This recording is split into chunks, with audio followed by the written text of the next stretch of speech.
Welcome to the Lucidus podcast, where I explore everything because I believe everything is connected to everything else.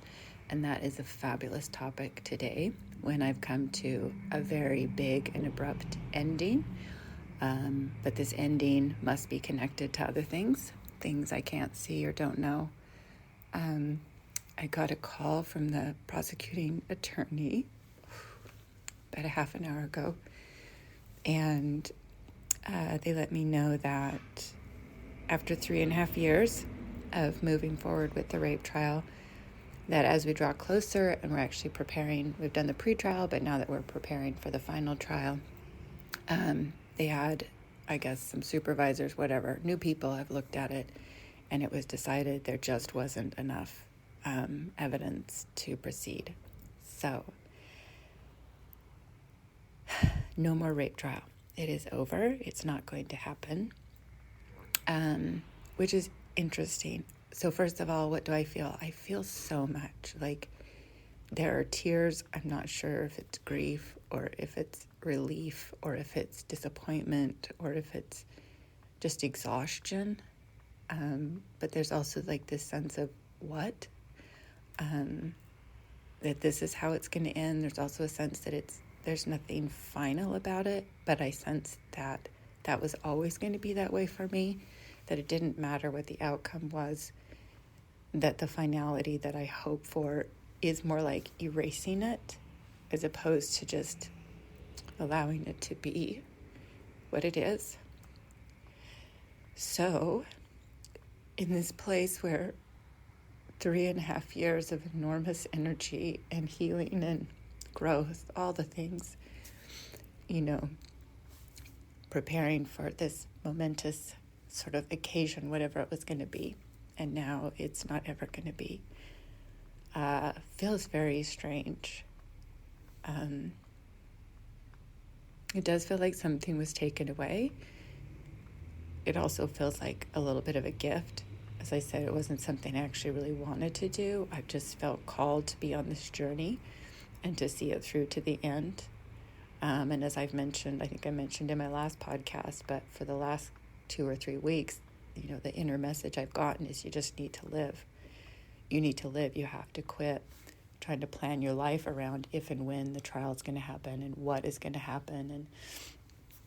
And so the last week, just in the last week, is really when I've been able to sort of focus, and I actually planned some things around when the trial was supposed to happen. And I just told myself, I don't care, like, I'm going to plan my life, and it might be really hard around that time, but I'm still going to go forward with my life. So I just started planning my life as though, it was going to happen sometime, but I wasn't waiting for it, and it wasn't going to dictate my life anymore. So it is interesting that when I finally kind of got that forward momentum and impetus to just try to live again, that it was sort of erased from the story. So, gosh, what do I do? When that has been like your goal for so long, and a goal that I wouldn't say I set for myself. It was a goal I felt called toward, like I needed to do this thing. So to have this goal that was this inner goal that was set forth, and then to just have it sort of gone without completion, right? It didn't happen, or at least it didn't end in the way that I thought it would end, which was an actual trial, or him pleading guilty. I was open to that. I didn't see the state withdrawing the case after 3.5 years of going through this process. It seems like we could have done this a lot sooner, but maybe not. Big noisy motorcycle. So here I am at an ending when it's all over. If I really believe that everything is connected to everything else, then this moment where it's all over, where there's no more trial and it's not going to happen, this moment must be connected to everything else, even though it feels like an ending.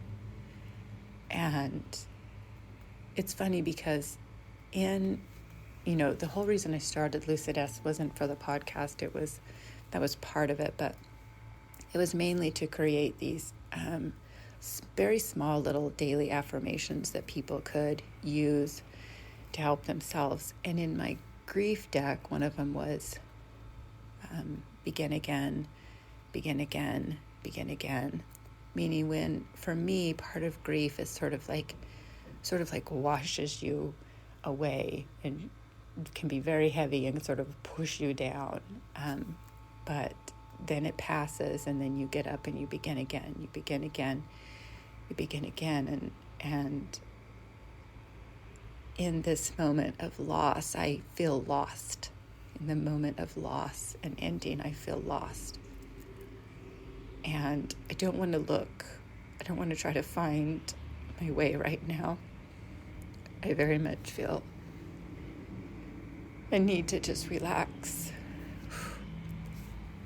like into this new place, relax into this new place, and just trust that I'm still connected to the whole world, and possibly I'm connected in ways that I wasn't before.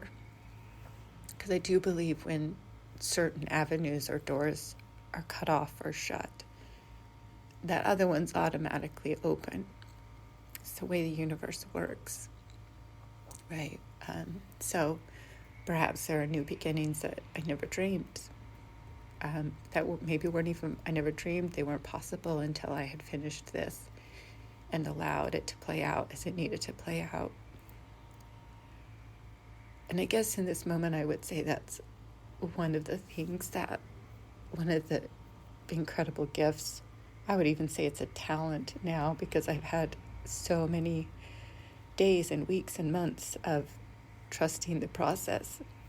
Not that the process was going to go the way I wanted, but that it was going to go, and that I was going to adapt or adjust in the ways I needed.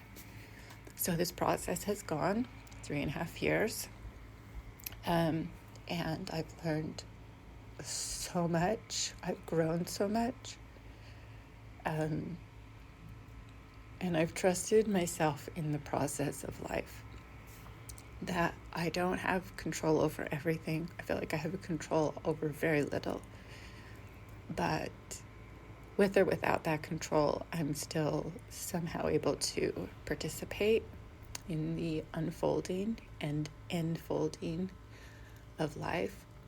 I would say that's what this moment is right now, is it's sort of the enfolding of the trial, like it has folded over and in on itself, meaning it's kind of closed off, it's no more.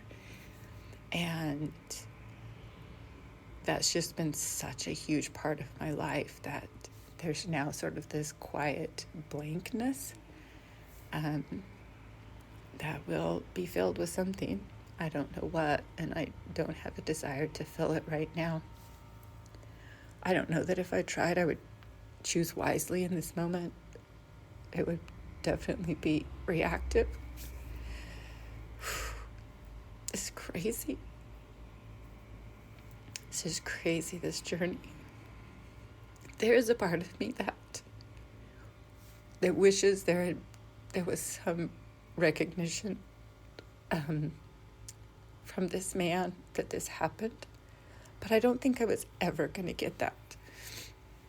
And I began to realize that, so what I really wanted wasn't ever going to come out in the trial anyway. And I don't know that it was going to benefit me at all to get on a stand and try to convince strangers of what happened and be badgered by the defense attorney. So just, I wouldn't even say I'm letting it all go. I'm just sort of being with all of it. And just remembering that when it's all over, whatever that it is, when it's all over and like all is lost, or it's just over, somehow it's still all connected, because I believe everything is connected to everything else. And so somehow this ending is connected to everything else. And the thing that I was thinking right before I started to record was I remembered my mom's journal, my mom's words. Okay, I just had to take a breath there. But I've been thinking about, the first thing I thought of was my mom's words to me. You know, I know I read that journal entry that I wrote about a week before she died, and the words I heard from her was that her gift in her passing was like this flood of waters, and she was going to wash away and cleanse like all that was no longer needed, and like bring renewing, life-giving waters. And this wasn't just for me, this was kind of a blanket statement for everyone she loves in her life. And I would even say for I don't know what we're capable of after we pass, but I would say she would do that. My mom would do that for everyone. So if you're listening and you want my mom's life-giving waters, her name's Karen. She's amazing.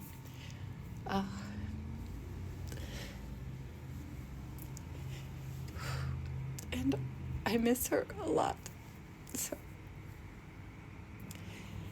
anyway, I was thinking, that was one of the thoughts I had after I got off the phone. I thought, I wonder if this is part of my mother's gift, you know, that I really didn't need to do the trial. It was not going to be beneficial. And so she just washed it away. It was like, you've done what you needed to do, and it's time for renewal. So nature has an amazing ability to renew itself. As human beings, it can often feel very traumatic, abrupt, harsh, tragic, all the things. So, yeah. It's also nice now. My mom was so confused, you know, when I reported my rape, that I never told her. So in a way, her passing was a gift, in that I knew for sure. I now know she knows. And I know she loves me, and she's proud of me for doing what needed to be done. So this message, my gift today, for anyone out there who is in a moment when it's all over, when it has ended, and maybe you didn't even have a choice in the ending, like me, and maybe you're not even sure how to feel. I would say feel it all, and know that everything is connected to everything else. And so this ending, this loss is connected to everything. And you don't even have to know. You don't have to do a thing. It just is. It just is. So you just get to be here. And slowly, the sun will rise. And if you live in a place like me, it will rise behind the mountains. And it will send its spears of sunlight into the sky, and it will be pink and peach, which I think sunrises are quite amazing in that they have so much pink in them. I know sometimes I watch a sunrise and I think it's like cotton candy being spun in the sky. So, and I hope for you, the same I hope for me, that this washing away, this ending, is also a deep cleansing and renewing. And that over is okay, and endings are truly a place to rest because they must be also a beginning. It is the very nature of the fabric of this existence, is that everything is connected to everything else. And so, begin again, begin again, begin again. All my love.